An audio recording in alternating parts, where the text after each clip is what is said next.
Hello friends, welcome back to my channel commerce with Sonia. आज हम लोग पढ़ने जा रहे हैं ऑर्गेनाइजिंग के बारे में। Let's start. Organisation structure.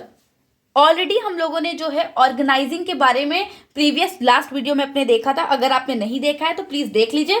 आज हम लोग बात करेंगे ऑर्गेनाइजेशन स्ट्रक्चर के बारे में। Organization structure denotes a pattern of relationship among the position and job within the organization. Organization में जो भी पोजीशन है, यानी जिस भी पोजीशन में इंसान काम कर रहा है और जो उसकी जॉब है यानी जो उसका लेवल है, उसके बीच में जो रिलेशनशिप पैटर्न जो है बताता है वो होता है ऑर्गेनाइजेशन स्ट्रक्चर।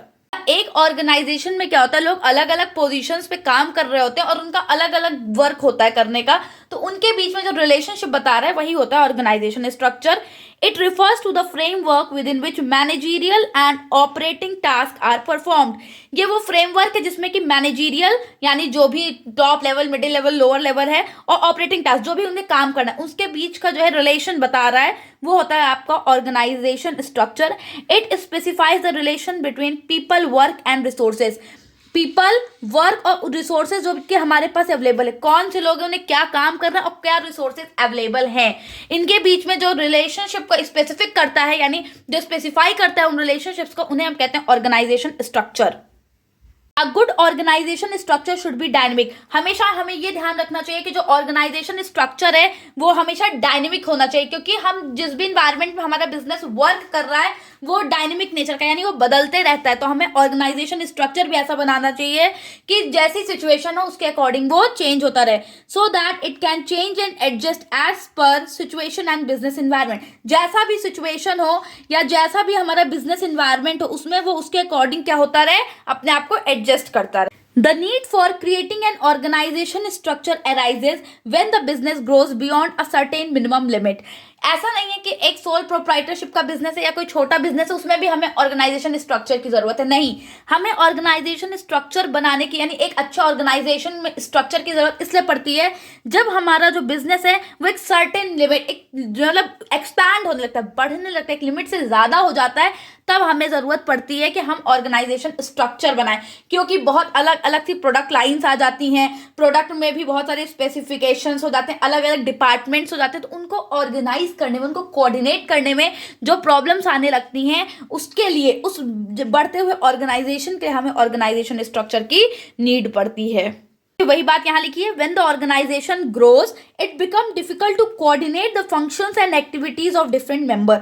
डिफरेंट मेंबर जो है, जो डिफरेंट लेवल्स पे काम कर रहे हैं, उनकी एक्टिविटीज को कोऑर्डिनेट करना, उनके फंक्शंस और उनकी एक्टिविटीज के बीच का जो कोऑर्डिनेशन है उसको सही रखने के लिए हमें जो है ऑर्गेनाइजेशन स्ट्रक्चर की जरूरत पड़ती है।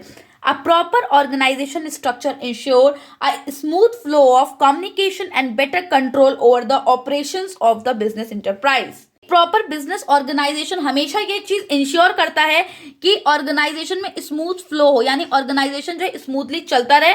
और किस चीज का स्मूथ फ्लो हो? कम्युनिकेशन, यानी कम्युनिकेशन आराम से हो, ऐसा नहीं हो कि यहाँ कम्युनिकेशन में कोई बैरियर आने लगे, और हमेशा बेटर कंट्रोल हो, सारे ऑपरेशन, सारी एक्टिविटीज जो है बिजनेस एंटरप्राइजेस में वो सही से हो सके, ऑर्गेनाइजेशन गोल जो है वो इजिली हम अचीव कर सकें। इस मोटिव से हमेशा जो है the structure of an organisation is deliberately designed and planned. जो ऑर्गेनाइजेशन स्ट्रक्चर होता है वो नहीं कि ऐसे इंस्टेंट अचानक से चुटकी बजाते बन गया, नहीं, उसको बहुत सोच समझ के डेलिबरेटली डिजाइन किया जाता, प्लान किया जाता, प्रॉपर प्लानिंग के साथ ऑर्गेनाइजेशन स्ट्रक्चर बनता है। It is greatly influenced by span of management. Span of management जो है वो ऑर्गेनाइजेशनल स्ट्रक्चर को बहुत ज्यादा इन्फ्लुएंस करता है, यानी ऑर्गेनाइजेशन स्ट्रक्चर बनाते समय हमें स्पैन ऑफ मैनेजमेंट को हमेशा ध्यान में रखना पड़ता है। अब बार बार एक वर्ड आ रहा है, span of management, span of management. क्या होता है span of management? Span of management refers to the number of subordinates that can be effectively managed by a superior.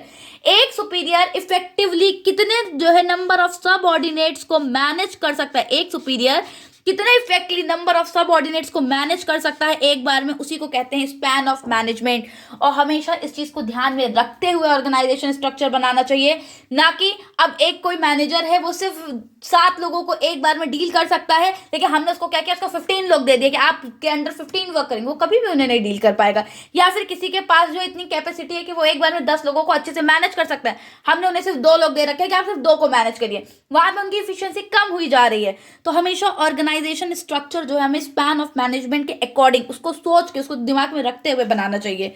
Next topic हम लोग अपने जो है नेक्स्ट वीडियो में कवर करेंगे, जहां हम देखेंगे type of organisation structure. Basically वैसे दो तरीके के होते हैं, फंक्शनल स्ट्रक्चर और डिविजनल स्ट्रक्चर। इसे हम नेक्स्ट वीडियो में देखेंगे। तब तक के लिए थैंक यू। अगर मेरी वीडियो अच्छी लगी तो प्लीज इसे लाइक कर दीजिए, मेरे चैनल को सब्सक्राइब कर दीजिए।